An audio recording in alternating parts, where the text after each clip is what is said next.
Det är många som frågar hur mina last inte fryser fast. Alla har ju sett de här galna klippen på YouTube där lastbilar välter åt alla möjliga håll. De åker baklänges ut för stup och så vidare. Men i grund och botten så kan man säga att det beror ju egentligen på 6 olika anledningar. Nummer 1 är ju först och främst överlast. Sen om man lastar snett eller att man står med lastbilen snett. Nummer 4, det är att lasset fastnar på flaket, det åker inte av. 5:e, det är att du inte är uppmärksam när du tippar. Och nummer 6, det är ju att underlaget där du står med lastbilen kanske brister. Det är helt enkelt för mjukt. Och ju fler risker du tar,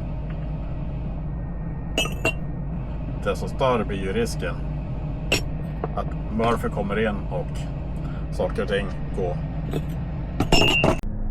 Överlast är ju enklast att förklara. Fordonet är ju helt enkelt inte byggt för att lasta hur mycket som helst. Och då får man ju faktiskt problem. Så enkelt är det.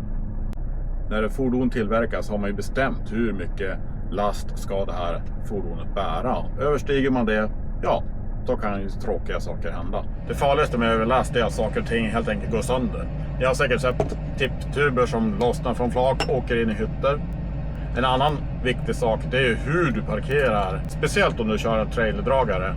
Om du då ställer dig i en vinkel så här, det är det farligaste du kan göra. Det kan ju kosta dig livet helt enkelt. När du reser upp ditt flak så här och sakerna går sönder, då kommer ju flaket att tippa rakt in i din hytt och du kan ju bli krossad där under. Nummer 2, snedlast. Det är viktigt att du lastar mitt i flaket.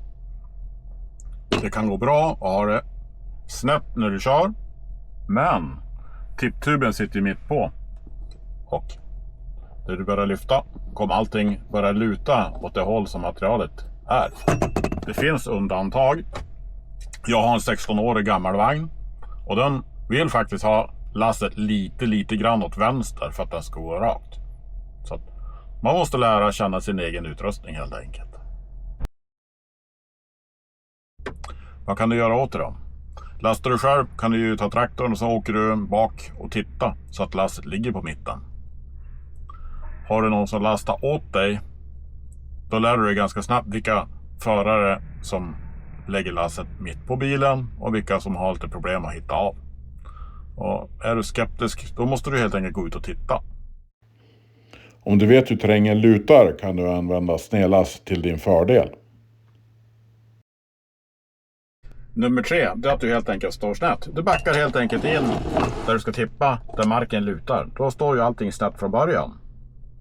Och ju högre du lyfter upp ditt flak, desto längre hamnar ju då tyngdpunkten. Och till slut hamnar ju tyngdpunkten utanför centrum och då kommer det att sticka iväg. Du måste ju också backa in rakt mot din tippkant. Om du backar in så här snett mot kanten, då är där hjulen står på den här sidan är det mycket mjukare än vad det kommer vara på den här sidan. Så vad som kan hända är att när du tippar upp flaket här, då ger marken vika här. Och då sticker det iväg. Men backar du in rakt mot kanten, då är förhoppningsvis marken lika hård på båda sidor. Och då kommer flaket att gå upp rakt. De flesta schacktippar är byggda som en tallrik, lågt i mitten och högre ut mot tippkant för att tippen ska kunna rymma mer och mer material. För att kunna stå rakt är det viktigt att ha fronten mot mitten. Så försök inte ställa dig så här. Ja, då kommer vi till nummer 4 där jag får mest frågor. Det är om materialet sitter fast på flaket. Och vad kan hända då? Jo, om vi har flaket här och sen har vi våra gruslast där. Och då är det ju meningen, alla fordon är byggda för att materialet ska åka efter när man tippar. Så att tyngden här framme minskar ju högre upp du kommer. Då blir tyngden här uppe inte så hög och den tyngden kommer inte heller vara här särskilt länge. Men vad händer då om material sitter fast? Jo, vi ställer på vårt gruslass igen. Och så lyfter vi upp. Och sen sitter allting kvar.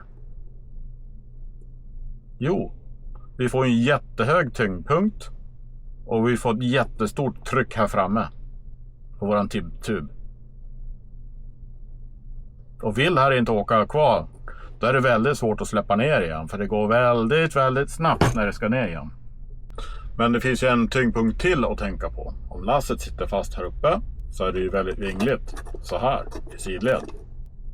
Vad händer om du tippar så att lasset fastnar här bak i balken? Då har du ju förskjutit tyngdpunkten hit bak. Och då kommer ju bilen att vilja resa sig istället. Och det är det som händer på många av de här filmerna som vi ser.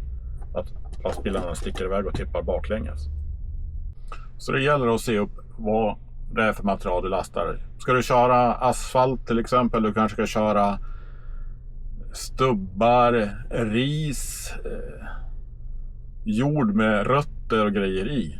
Då kan det bli ett eländigt trassel här bak och det tar helt enkelt stopp. Och då blir det ju det här att de vill tippa baklänges lastbilen helt enkelt. Eller en annan effekt som kan bli det att man tippar lös flaket från tipptuben. Det blir sån kraft bakåt så här. Så att tipptuben lossnar från flaket. Ja, och vad händer då? Har du då ingen begränsare här, då kommer ju allting sticka iväg baklänges. Eller så kommer ju hela flaket ner igen i en himla fart. Och vad händer med tipptuben då? Du kan få den i hytten, den kommer ju att ta vägen någonstans. Och en annan läskig sak som ofta händer på de här filmerna som man ser på YouTube där ekipage välter, det är ju följande. Att de lyfter upp flaket så här. Och sen då åker det här materialet av. Men det här stannar kvar. Och då är man ju riktigt illa ute. Då har du ju en jättehög tyngdpunkt helt plötsligt. Och det kan välta. Och när kan det här inträffa då? Det är ju framförallt på vintern när du kör och lasset fryser fast. Det är ju nummer 1. Och sen kan det också även ske på sommaren. Det är om du kör någonting som är väldigt lerigt. Då kan det också fastna. Men det finns 2 bra sätt att göra saker åt. Det är på vintern saltar du hela flaket. Men det är ju viktigast att salta längst upp på flaket. Just för att du vill ju inte att den här delen av lasset ska bli kvar. Vill den här släppa lätt, då kommer den ju knuffa på den som är där bak. Så det viktigaste är mest salt här fram.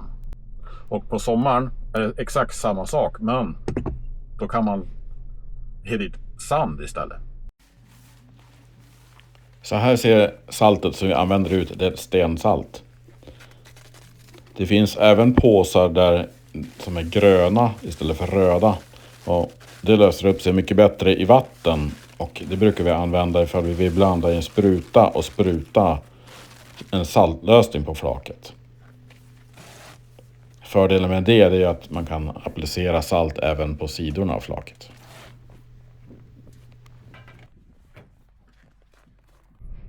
Så kortfattat. Sanda om du ska lasta lera. Och på vintern salta ifall det är minus ute. Ju längre tid lasset ligger på, desto större chans att det fastnar. Lasta inte före lunch. Och sen ska du stå hela lunchen. Och framförallt lasta inte kvällen innan och tro att du ska kunna tippa av det på morgon dagen efter. En stor varningslampa är ju ifall materialet du lastar ryker på vintern. Då vet du att du ligger illa till. Då gäller det att ha saltat. Annars kan jag lova dig att det fastnar. Finns det någon chans att materialet kan fastna i balken där bak, så kan du ju självklart plocka bort balken. Så kör du asfaltkakor, grenar, rötter, stubbar, allt möjligt sånt här, så kan det bli trassel där bak. Så är det ju absolut säkraste att välja att ta bort balken. Så har vi nummer 5, uppmärksamhet. Det handlar ju om att ha koll på sina grejer. Jag har i princip nästan alltid rutan nere när jag tippar. Och så måste du se i spegeln vad som händer. och lyssna hela tiden. Jag tittar mest efter hur tuben kommer ut ur huset. Lutar den någon av kanterna på huset, då vet jag att jag inte står rakt och då kommer jag inte att lyfta upp. Och så har vi nummer 6, underlaget. Det kan ju helt enkelt vara för mjukt där du helt enkelt står. Och då kan ena sidan ge vika och då kommer du ju att tippa. Och det är väl det som man ska kunna säga är mest otur. Ibland är det faktiskt ganska svårt att veta ifall det är tillräckligt hårt eller inte.